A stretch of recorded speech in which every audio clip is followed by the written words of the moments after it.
ശിരൂരിൽ മണ്ണിടിച്ചിലിൽ അകപ്പെട്ട Malayali lorry driver അർജുനെ കണ്ടെത്താൻ രക്ഷാപ്രവർത്തനത്തിന് മുന്നിട്ടിറങ്ങിയ ആളായിരുന്നു രഞ്ജിത്ത് ഇസ്രായേൽ. മണ്ണിടിഞ്ഞ ഭാഗത്തെ തെരച്ചിലിന് ആദ്യം മുതലേ രഞ്ജിത്ത് ഉണ്ടായിരുന്നു. എന്നാൽ ഇദ്ദേഹത്തിന്റെ ഇടപെടലാണ് അർജുന്റെ രക്ഷാപ്രവർത്തനത്തെ ബാധിച്ചത് എന്നാണ് സൈബറിടം ഇപ്പോൾ പറയുന്നത്.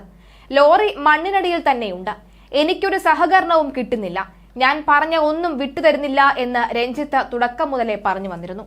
എന്നാൽ കഴിഞ്ഞ ദിവസം 80% മാത്രമേ മണ്ണ് മാറ്റിയിട്ടുള്ളൂ എന്നും ലോറി ഇതിനകത്ത് തന്നെ ഉണ്ട് എന്ന് ഞാൻ ഉറപ്പിച്ചു പറയുന്നു എന്നും രഞ്ജിത്ത് ആവർത്തിച്ചു പറഞ്ഞിരുന്നു.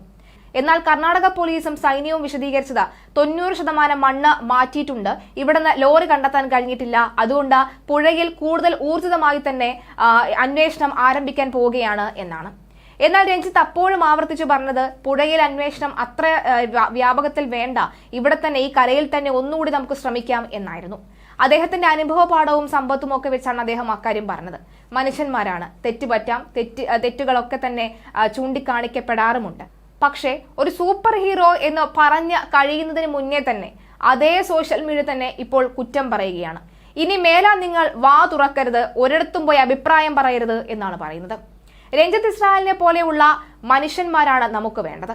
നമുക്കറിയാം, അദ്ദേഹം ആവേശത്തോടുകൂടി സ്വന്തം ഇഷ്ടപ്രകാരമാണ് ഇറങ്ങിച്ചെന്നത്. ഇന്ന് ഒരു പക്ഷേ ഇങ്ങനെ സംഭവിച്ചിട്ടുണ്ടെങ്കിൽ അതിനു മുൻപുള്ള പല ദൗത്യത്തിലും അദ്ദേഹം വിജയിച്ചിരുന്ന ചരിത്രം നമ്മൾ മറന്നുകൂടാ. ഓരോ നേരത്തും തോന്നുന്നത് അയാൾ പറയുന്നു. അയാൾ സംസാരിക്കുന്നത് മലയാളമായതിനാൽ തന്നെ അയാൾക്ക് ഇഷ്ടം പോലെ സ്പേസ് മാധ്യമങ്ങൾ നൽകുന്നുണ്ട്. പക്ഷേ ഏതൊരു നാടിനും അതിൻ്റെതായ സിസ്റ്റം ഉണ്ട്. അതല്ലാതെ നിങ്ങളുടെ സങ്കല്പത്തിലെ പോലെ കാര്യങ്ങൾ നടക്കണമെന്ന് ശഠിക്കരുത് എന്നാണ് സൈബറിടം ഇപ്പോൾ കുറ്റപ്പെടുന്നത്. ആവേശവും ഷോ ഓഫും പാടില്ല എന്നും അതാണ് നിങ്ങൾക്ക് പറ്റിയ തെറ്റെന്നും സോഷ്യൽ മീഡിയ കുറ്റപ്പെടുത്തുകയാണ്. രഞ്ജിത്ത് ഇസ്രായേലിനെ പരിഹസിച്ച സിനിമാ നിരൂപകനും യൂട്യൂബറുമായ അശ്വന്ത് കോക്കൊക്കെ വരികയാണ് രംഗത്ത്. ഫേസ്ബുക്കിലൂടെയാണ് ഈ അശ്വന്ത് കോക്കിന്റെ അധിക്ഷേപം. നിരവധി പേർ അശ്വന്ത് കോക്കിനെ വിമർശിച്ചും രംഗത്തെത്തിയിട്ടുണ്ട്. ഞാൻ രഞ്ജിത്ത് പലസ്തീൻ, ഞാനിപ്പോൾ ഇങ്ങ് മല മറച്ചിടും ഞാൻ എന്നാണ് അശ്വന്ത് കോക്ക് ഫേസ്ബുക്കിൽ കുറിച്ചിരിക്കുന്നത്. അവൻ സമൂഹത്തിന് എന്തെങ്കിലുമൊക്കെ ഉപകാരം ചെയ്യുന്നുണ്ടെന്ന് വെക്കാം, പക്ഷെ നീയോ? എന്ത് സാമൂഹിക പ്രതിബദ്ധതയാണ് നീ കാണിക്കുന്നത്? നീ വാസ്തവത്തിൽ ഈ സമൂഹത്തിലെ വെറും മാലിന്യമാണ്. സാമൂഹിക വിരുദ്ധനാണ് നീ വന്നതും വളർന്നതും ആയിരിക്കുന്നതും എന്നാണ് പോസ്റ്റിന് താഴെ വരുന്ന ഓരോരുത്തരുടെയും കമന്റുകൾ.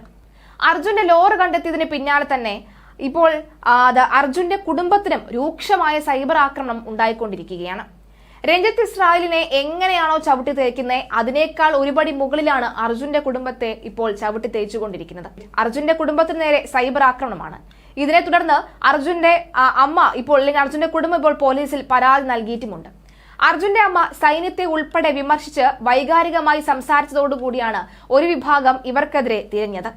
ഇതോടെ ഇവർ മാധ്യമങ്ങളെ കാണുന്നതിന് പോലും കഴിഞ്ഞ ദിവസം വിമുഖത കാണിച്ചു. കേരളത്തിൽ നിന്ന് രക്ഷാപ്രവർത്തനത്തിന് നിരവധി പേരാണ് ശിരൂരിലേക്ക് പോയത്. ഇതിനെ അനുകൂലിച്ചും പ്രതികൂലിച്ചും സംസാരിക്കുന്നവരാണ് സമൂഹ മാധ്യമങ്ങൾ ഏറ്റുമുട്ടുന്നത്. രക്ഷാപ്രവർത്തനങ്ങളിൽ പങ്കാളിയാകാനുള്ള രഞ്ജിത്ത് ഇസ്രായേലിനെയും രൂക്ഷമായി ആക്രമിക്കുകയാണ്.